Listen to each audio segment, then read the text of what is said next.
Good morning, good afternoon, and good evening, wherever you are. Thank you for joining. At CIQ, we're focused on powering the next generation of software infrastructure, leveraging the capabilities of cloud, hyperscale, and HPC. From research to the enterprise, our customers rely on us for the ultimate Rocky Linux, Werewolf, and Apptainer support escalation. We provide deep development capabilities and solutions, all delivered in the collaborative spirit of open source.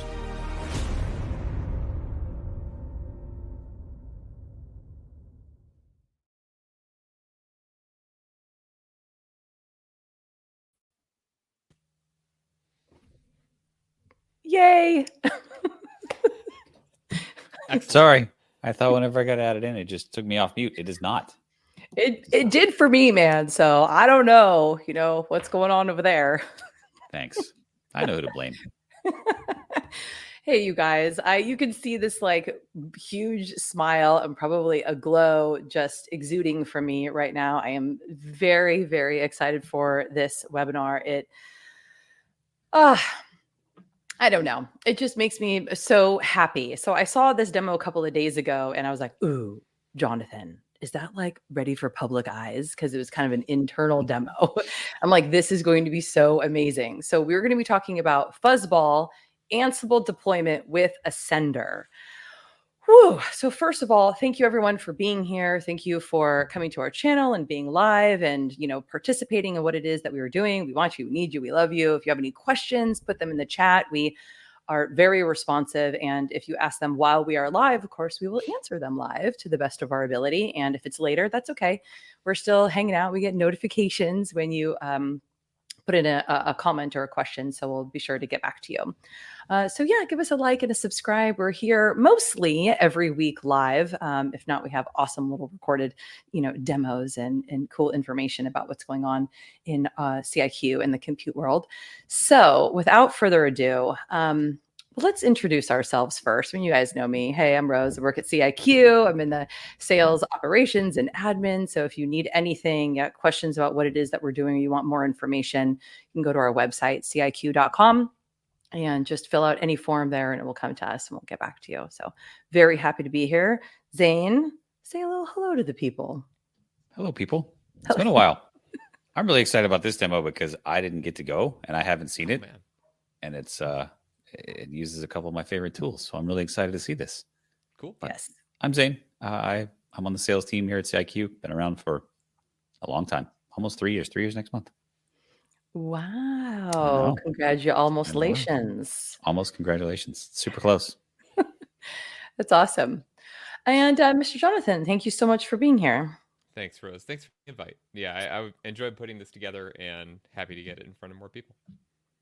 Yeah. Good to see you, Jonathon. I don't get to see you enough anymore. Good to see you too, Zane. Sorry, I'm looking at one person and then the other. All good. So, okay, so we have a little request to turn up your microphone, Jonathon. Yeah. I'm not sure if you can do that or kind of get closer to it, something. How's this sound? Is that better or actually, yes. the same? Okay, great. Yeah. There's an auto adjust sounds the same volume to me. setting in it, and it never, with this microphone, it's always apparently too quiet. But anyway, and now it's moving on its own. All right. Hopefully we're good. Awesome. So there was a couple of shifts as we put, more focus on Fuzzball, and internally you went to work on Fuzzball. So maybe do you want to just give a little overview to our audience what Fuzzball is?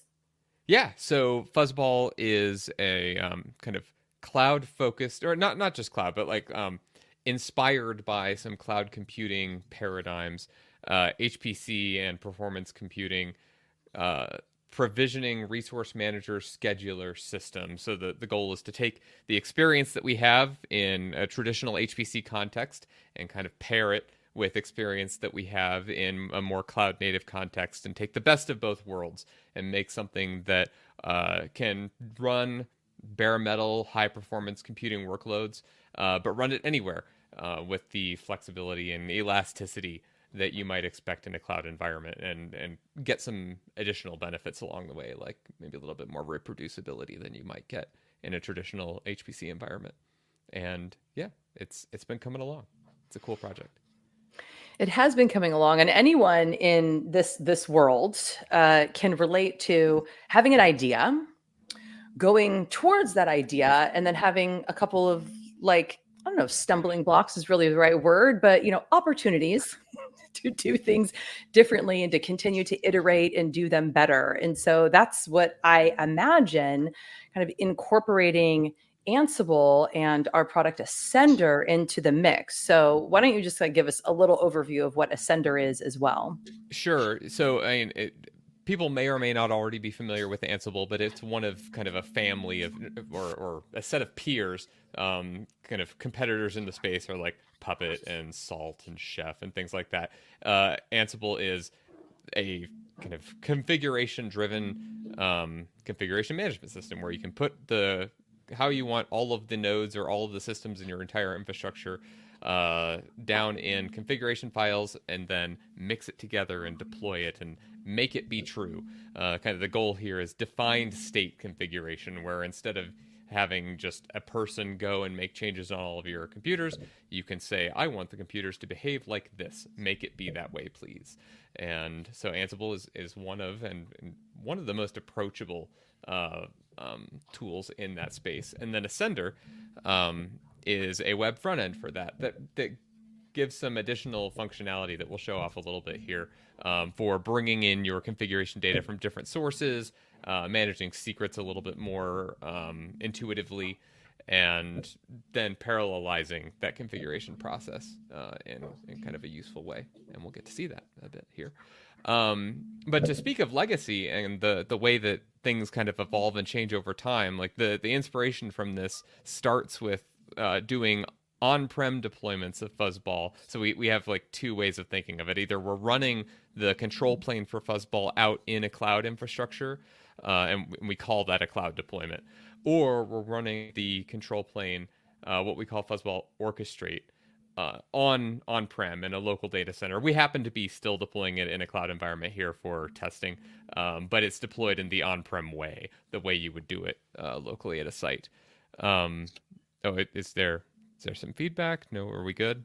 Yeah, I'm sorry. I'm seeing notes down here that it seems like a little bit kind of like a wah, wah. I don't know. I think it's just Rose. I don't hear it. Okay. I'm going to ignore it for now. Okay, anyway, fine. So Brandon might hear it. He made comments. Historically, we've used a tool that we developed in-house called iCube to do these on-prem Fuzzball deployments. And the thinking here was that for an HPC audience, Kubernetes was still kind of a scary black box kind of thing. And Fuzzball, because we're taking expertise from a cloud native and an HPC environment and kind of mixing them together, one of the parts of that was that Fuzzball Orchestrate, our control plane, is developed as a Kubernetes application. So we needed a Kubernetes to deploy it into, but we thought that our customers might not have one and might not want to have to worry about that. So we developed iCube, which was kind of a minimal Kubernetes distribution in a sense, and then some automation around setting that up and deploying Fuzzball and potentially other CIQ applications into it. Over time, as we worked with our customers, we found that as history has progressed, our customers are more and more familiar with Kubernetes and not afraid of it, and in fact have an existing Kubernetes infrastructure that they want to use. Either they just have experience with an existing Kubernetes distribution that they already want to use, or they have a fully fledged infrastructure that they want to install Fuzzball into.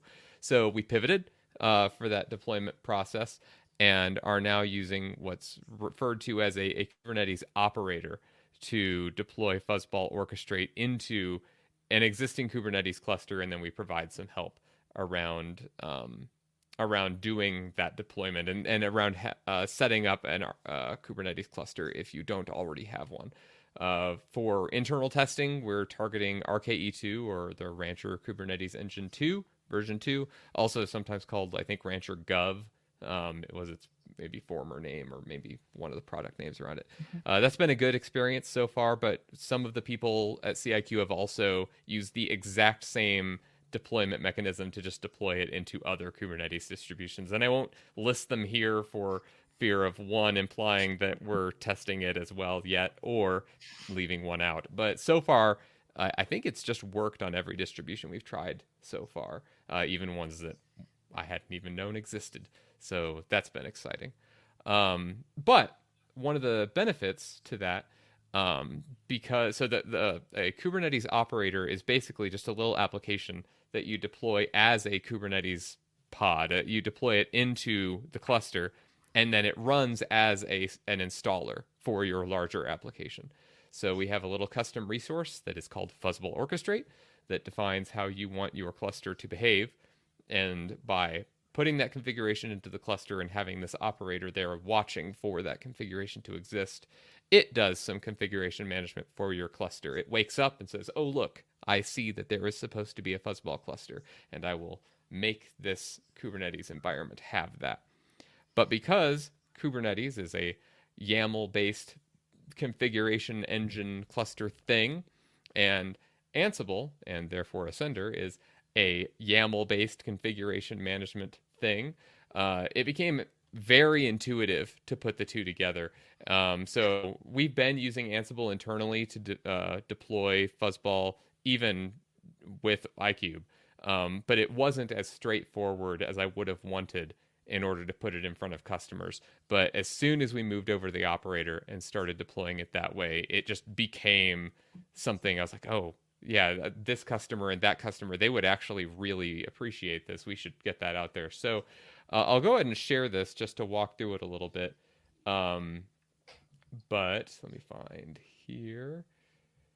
I think this is the right one. That looks right. Try and get my windows moved somewhere where I can see everything that's going on. So we open sourced this. So it's not, there's not too much here, but this is what's called an Ansible collection.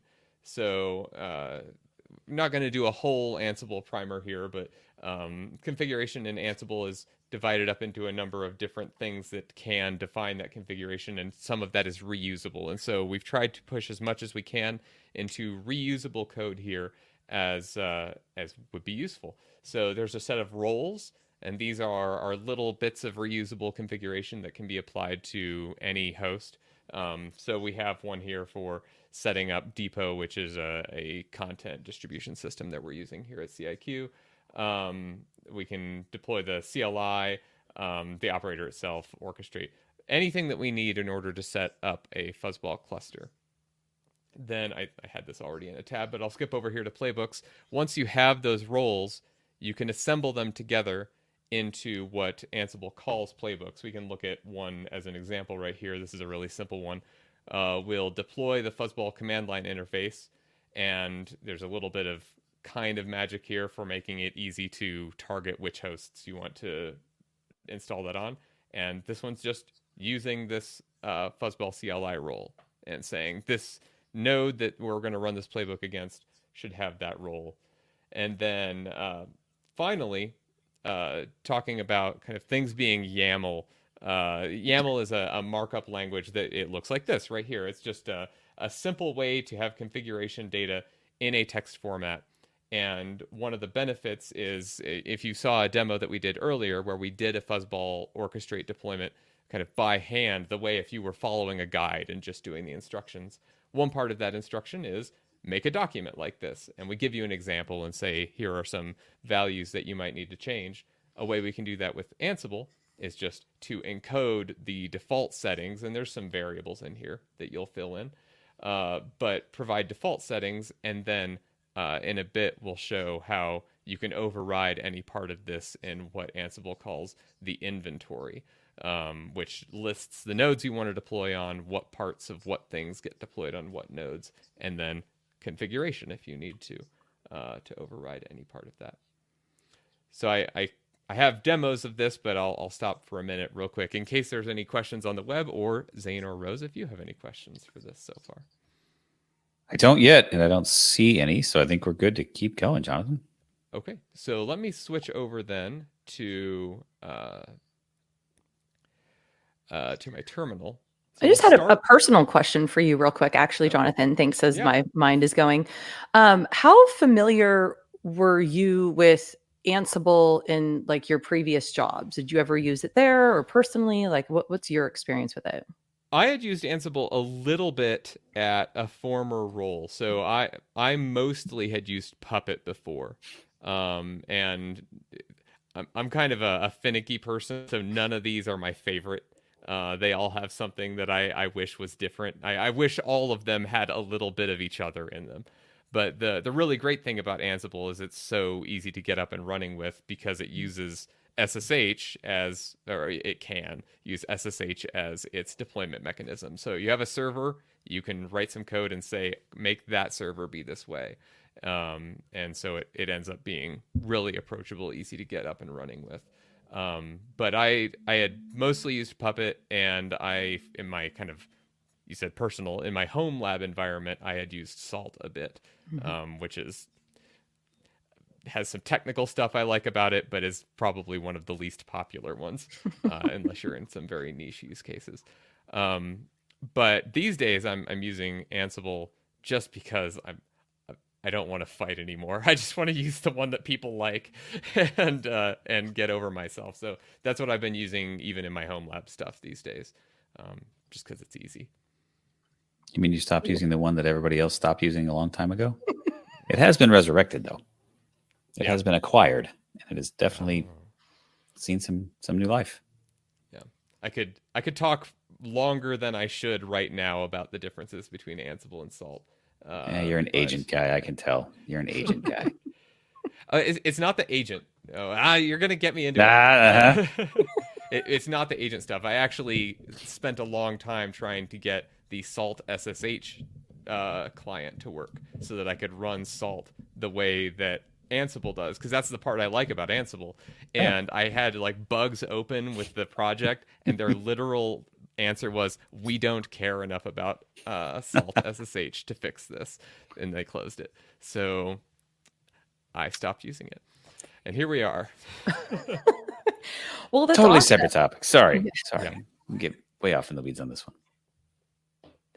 All right, so here we are. I happen to be in so I showed earlier, like, Fuzzball-Ansible is a Git repository. It's public. We'll put a link to it in the show notes. You can use it today. You won't be able to use it to deploy Fuzzball without credentials to Depot to get the containers and the packages that you need. But if you're a Fuzzball customer, you should have that, and you could use this today to deploy Fuzzball. So the first thing that you can just use it out of this Git checkout, but another thing you can do is install it with Ansible Galaxy. So Ansible has what's effectively a package manager for Ansible collections. And so this collection here actually has kind of two faces, two ways you can interact with it. And one is as an Ansible collection. We can install it. I'm forcing here because it's already installed, so otherwise it would just say, oh, you already have it. But to see the process, there is like an Ansible Galaxy server that you can just install collections out of. But you can also just point it at a Git repo, which is what we're doing here. And then by default, it'll check out this main branch, and you'll get like the latest and greatest Fuzzball. But we're also maintaining branches for each Fuzzball release. And so if you're on a specific point release of Fuzzball, you can put like 2.0.12 here and stay on that and get a checkout of this that has been tested to work with that release is the goal. Not mail. But I have this here, and it's installed. And so with that, one of the things we can do is run the playbook. So I'll walk through. I'll simplify this a little bit. So we're running the Ansible playbook command. We're going to run on the remote system as root, which is pretty typical. You either run as root over there, or you go over there as a regular root user and become root, because we're to install packages and things like that. You need to be an elevated privilege.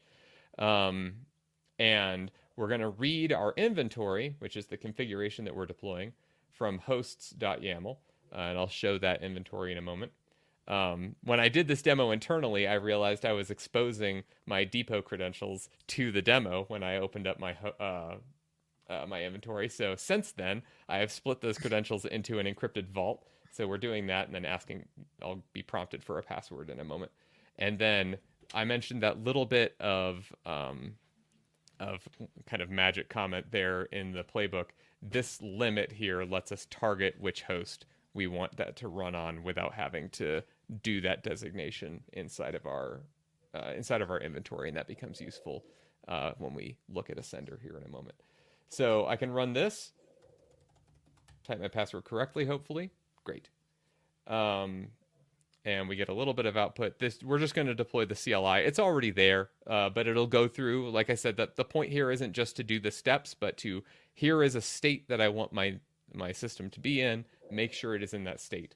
So it's going to go through and make sure the depot is set up, and then make sure that the CLI is installed, presumably from depot. It won't make sure that that's where it had come from, but it will make sure it is installed and at the correct version.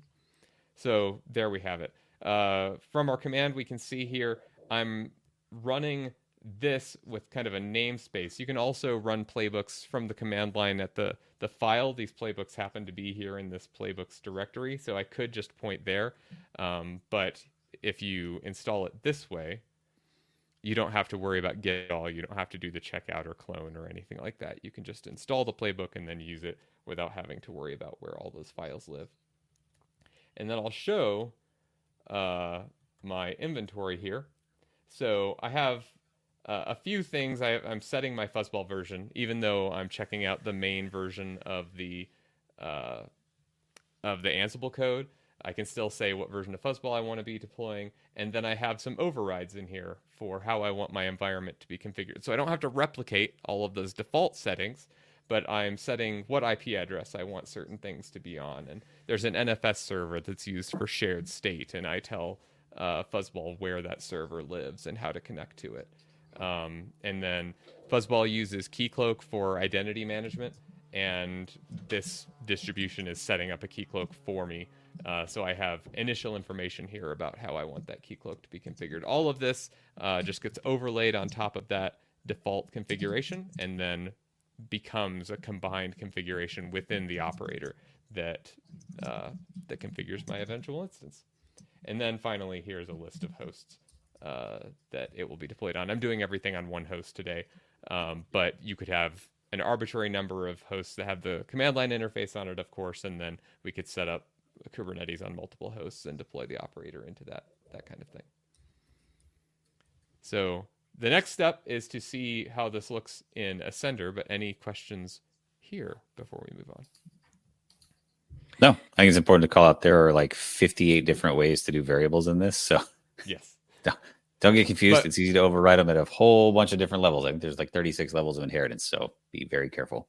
Yeah, one of the things that I was really pleased to experience so far, I think there's not an example of it here, but I didn't know before I tried it whether I could like set a variable somewhere else and then refer to it here in the inventory, and it just worked the way I expected it to. So I haven't like tried to find the edges of it and where it might break, but so far I've been able to define variables in one place and use them in another, and it's just done the right thing, which has been nice. Very nice. See, there's a question about trying out Fuzzball. Brandon, thanks for being here, man. So he says, is there a limited feature Fuzzball or a trial Fuzzball people can use?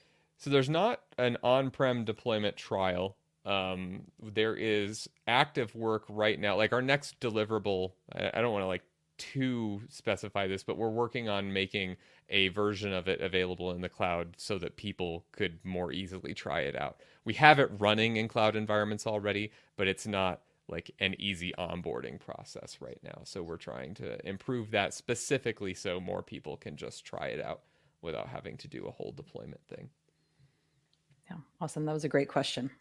Yeah. All right. We're going to switch over to switch back to my Chrome tab where I have Ascender running. Excellent. So we've demoed Ascender here before, but not with Fuzzball. And like I said, it's a web interface for Ansible in a reductive sense, but you can already see there's like more data here, and we plug it in with other products like Ledger that gather all the log data that comes out of Ansible otherwise, and aggregates that and helps you get more insight about what's going on in your cluster or your total IT environment. But today we're mostly going to use it to do a deployment. So I mentioned that there's two faces to this Fuzzball-Ansible thing we've developed. One is as a collection that you can install with Ansible Galaxy, and you can use that directly from the command line like we demonstrated. But I was very interested to try, and we ended up succeeding, making it also work as an Ascender project.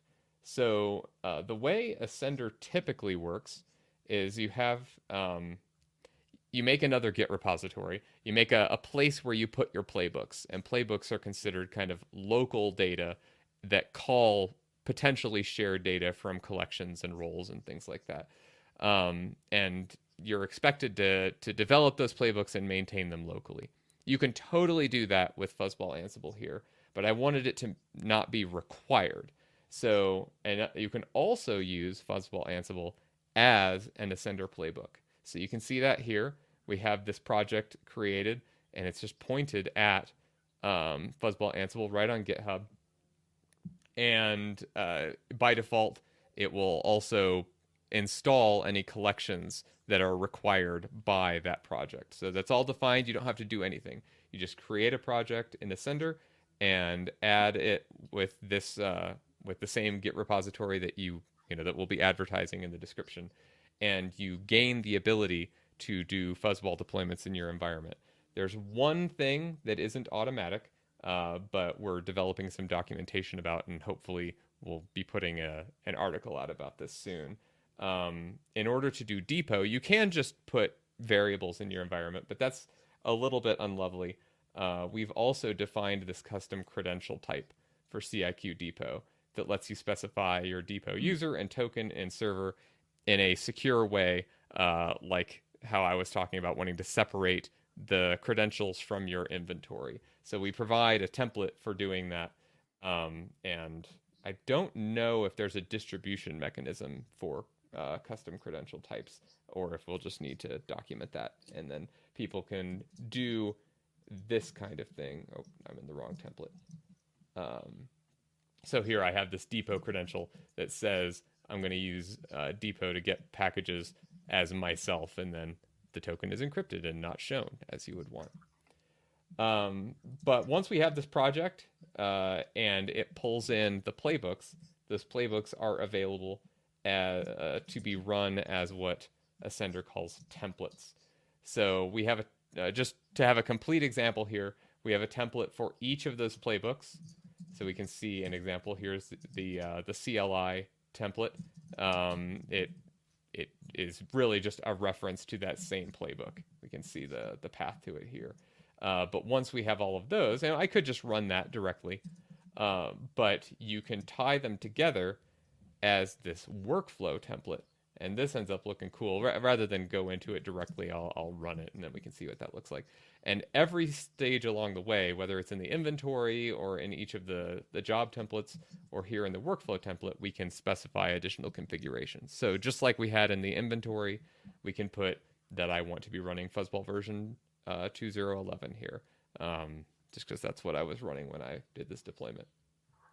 So we can go back here to our deploy Fuzzball, click this little rocket here. It may fail the first time. There's a bug in the version of Ascender that I'm using. Yeah, it failed, but it will work the second time.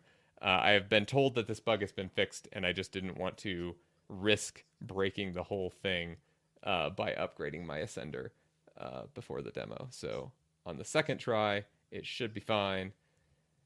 And we get this cool little visualization of these three tasks are running in parallel. If you do this on the command line, typically the way it runs by default, each step would just run one at a time. It'd run on all the hosts. Each play would run on all the hosts that it's applied to simultaneously, but it would kind of do one play at a time. But here in Ascender, we have the flexibility to say these three are independent. You can run them in any order or together, but then orchestrate can't run until we have an RKE2 environment. So we're actually deploying a Kubernetes cluster here, and the NFS server is ready because orchestrate depends on both of those. And then substrate, which is the compute agent. This is the thing that runs on the compute resource and receives work from orchestrate. We can deploy that as soon as this NFS system is ready. because even if orchestrate isn't ready to send it work, we could still be setting up the compute nodes. And so we get this little dependency graph. We get status information about what is done, what's started, and what is left to be done. And we can click into any of these and get that same log output that we were seeing on the command line before for each step as it happens. The other thing, I know that this job doesn't require them, but you can also have failures and rollbacks. So if any one of these tasks fail, you could go correct anything else on the other tasks that have already run. Yeah, I haven't done any kind of responsiveness in this. They just fail, and I think maybe I've used retries.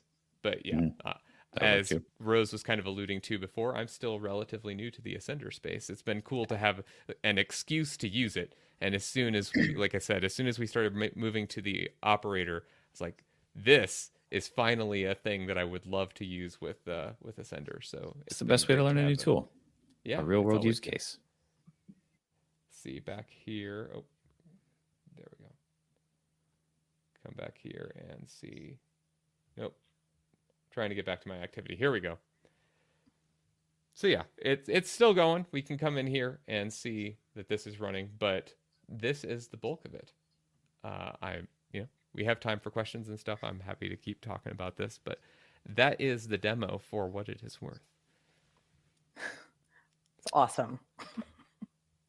It is very cool. It's always cool when multiple tools come together and come together as a solution, or at least making one easier to deploy like you've done. It's really cool. I'll be interested to see, as customers get their hands on Fuzzball with the ability for Ascender to touch all infrastructure, how people start pulling all of this back in. So deploying massive HPC environments, working in the storage space, network security, and then pulling ledger data back in. It's going to be really cool to see how all of this ties back together into a big, nice picture. Yeah. The coolest single thing for me with this so far has been, I showed, let's go back to it. So in this template here, so this is the workflow template for the entire deployment.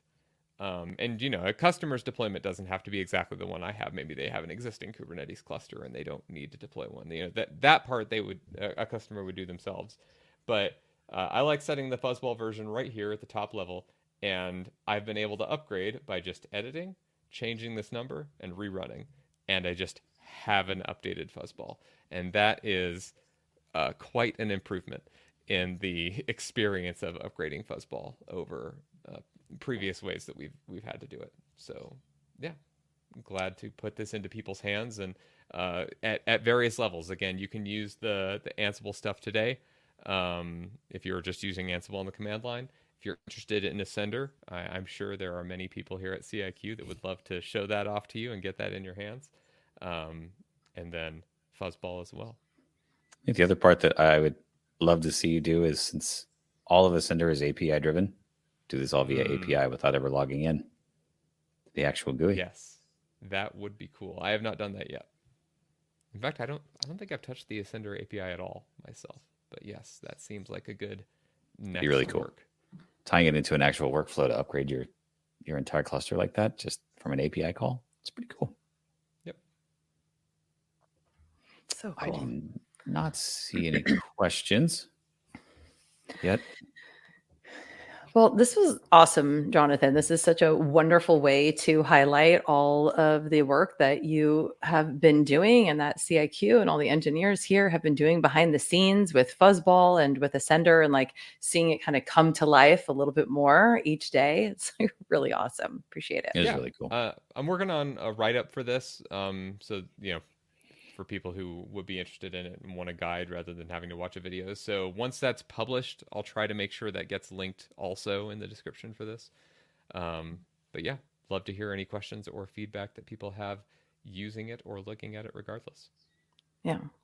Awesome. That's fantastic. Thank you, Jonathan. Absolutely. Yes. Thank you.